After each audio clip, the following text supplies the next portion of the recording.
comme vous le voyez, nous sommes place du Cal à Charleville-Mézières où le festival des confréries en Ardennes a lieu samedi et dimanche. Allons à la rencontre de son fondateur.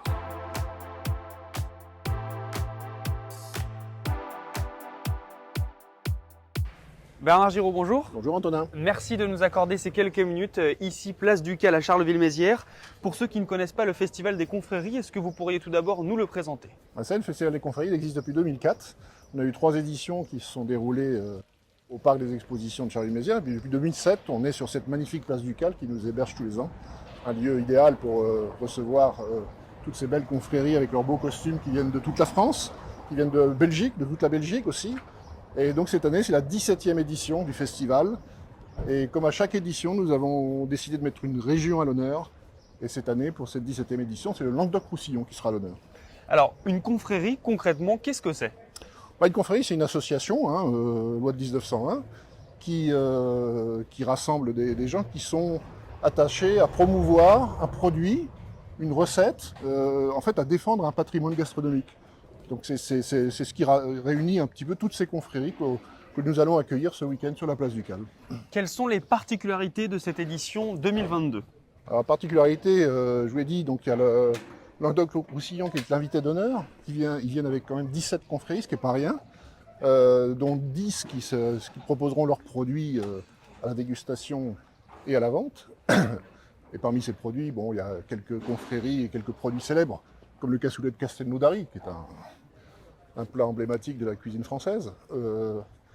Et puis, dans les particularités, nous avons aussi quelques confréries qui viennent pour la première fois et d'autres qui reviennent. Je pense par exemple à la confrérie des Tripaffages de Château-Gontier dans la Mayenne, qui était venue en 2013 et qui revient cette année. Il y a d'autres confréries, la gaufrette Maconnaise qui vient tous les 2 ans à peu près, qui sera présente également et qui va fabriquer ses gaufrettes devant les gens, ce qui est quand même toujours intéressant. Et puis, dans les nouveautés, nous avons aussi étoffé l'offre gastronomique qui sera proposée sous le chapiteau, avec 6 plats différents. Donc il y aura bien sûr la cacasse à cul nu, le jambon sec d'Ardennes et la salade au lard, mais aussi une potée ardennaise et le fameux cassoulet de Castelnaudary et les tripes d'Alès. Alors, pour un coût unique de 8 €. Nous sommes vendredi matin, donc on le voit bien, c'est un peu les fusions, tout est en train de se préparer. Là, quelles sont les priorités quand on est comme ça à quelques heures du début du festival? Là, effectivement, j'ai toute mon équipe qui est en train d'installer les tables, préparer les chalets pour accueillir les confréries. Donc là, aujourd'hui, c'est la grosse journée de boulot, effectivement, pour que tout soit prêt pour demain matin. J'ai ouï dire que vous vouliez devenir un festival éco-responsable, davantage porté sur l'environnement. Qu'est-ce que ça veut dire? C'est effectivement un effort qu'on essaye de faire chaque année, un petit peu plus.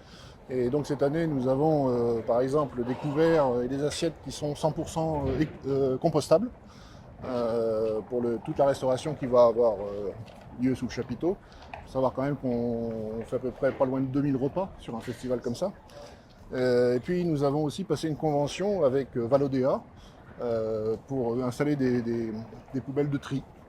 Et enfin, on a passé aussi une convention avec l'association Ma Ville à Vélo 08 pour mettre des racks à la disposition des gens qui veulent venir à vélo.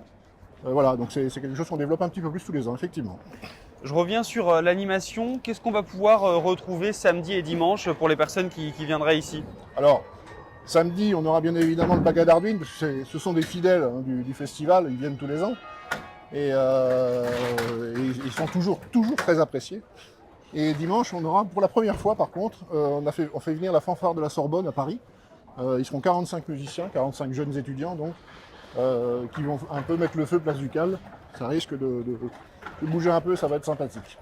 Les éditions 2020 et 2021 avaient dû être annulées en raison du contexte sanitaire. Forcément, j'imagine que c'est une grande joie pour vous de vous retrouver. Alors, c'est effectivement une grande joie, mais on sent aussi qu'il y a une vraie attente de toutes les confréries quand on les a contactées pour qu'elles viennent. D'ailleurs, cette année, on va battre des records de participation puisqu'on a 45 confréries qui viennent à Charleville-Mézières.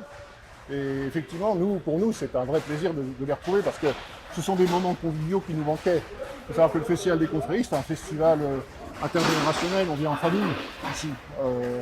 Et c'est du bonheur partagé, c'est de la convivialité. C'est pas un marché de terroir, c'est bien au-delà de ça.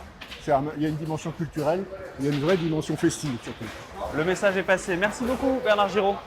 Merci à vous.